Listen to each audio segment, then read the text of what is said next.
निवडणुकीत विरोधकांना पाणी पाजणार पुण्यासाठी आम्ही काय केलं विचारणाऱ्यांनी आधी आरसा पाहावा। मुख्यमंत्री फडणवीसांचा नाव न घेता अजित पवारांवर निशाण। 2001 ते 2014 पर्यंत पुण्याचे पालकमंत्री होता। शहरासाठी काय केलं? सत्ता असताना तुमच्याकडे दूरदृष्टी नव्हती का? चंद्रकांत पाटलांसह मुरलीधर मोहोळांचं अजित पवारांवर टीकास्त्र। महायुती धर्म केवळ भाजपनंच पाळावा असं नाही। रवींद्र चव्हाणांचा अजित पवारांचा राष्ट्रवादीवर निशाणा। तर युती धर्म सर्वांनीच पाळला पाहिजे, आम्हीही पाळत आहोत, अजितदादांचं उत्तर। महापालिका निवडणुकीच्या पार्श्वभूमीवर प्रचाराला वेग। परभणीसह जालना नांदेडमध्ये मुख्यमंत्री फडणवीसांच्या सभांचा धडाका। तर मुंबईमध्ये उद्धव ठाकरेंकडून शिवसेनेसह मनसेच्या शाखांना भेटी। उद्धव ठाकरेंच्या वरळी, भायखळा, शिवडी विधानसभा क्षेत्रात प्रचार दौरा। आदित्य ठाकरेंचाही धारावी आणि कुर्ल्यामधील शाखांना भेटी देत नागरिकांशी संवाद। तर रश्मी ठाकरेंकडून मनसे उमेदवार यशवंत किल्लेदारांच्या शाखेला भेट। ठाण्यात महायुतीच्या उमेदवारासाठी उपमुख्यमंत्री एकनाथ शिंदेंचा रोड शो। कोरोना काळात मास्क घालून आम्ही घरी बसलो नाही, पीपीई किट घालून रुग्णालयात गेलो, आमचा अजेंडा विकासाचा, शिंदेंचा उद्धव ठाकरेंना टोला।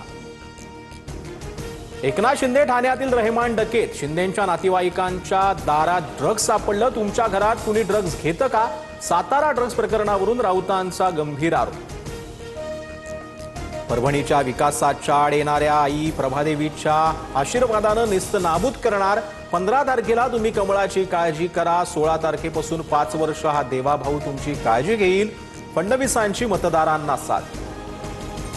लातूर शहरातून विलासरावांच्या आठवणी पुसल्या जातील यात शंका नाही। कार्यकर्ता मेळाव्यातून रवींद्र चव्हाणांचं विधान।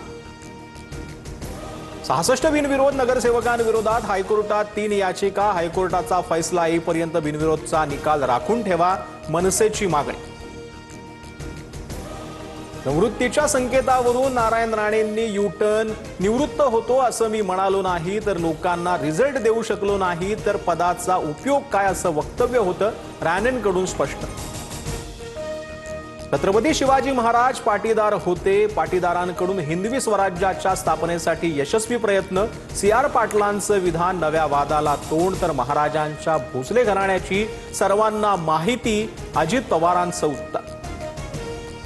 प्रणिती शिंदे भाजपासाठी काम करतात, निवडणुकीआधी भाजपात जाणार अशी फडणवीसांसोबत डील होती। सुजात आंबेडकरांचा दावा। तर माझ्या रक्तात काँग्रेस पक्षानं जरी सांगितलं तरी मी सोडून जाणार नाही, प्रणिती शिंदेंचं प्रत्युत्तर।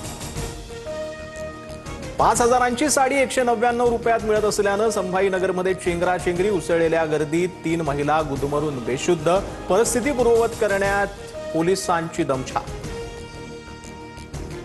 भारत रशियाकडून तेल खरेदी करतोय, मी खुश नसल्याचं पंतप्रधान मोदींना माहिती आहे। लवकरच भारतावर टॅरिफ लावू, अमेरिकेचे राष्ट्राध्यक्ष डोनाल्ड ट्रम्प यांचा इशारा। बांगलादेशमध्ये हिंदूंच्या हत्येचं सत्र सुरूच। हिंदू तरुणाची गोळ्या घालून हत्या, 3 आठवड्यातील ही 5वी घटना।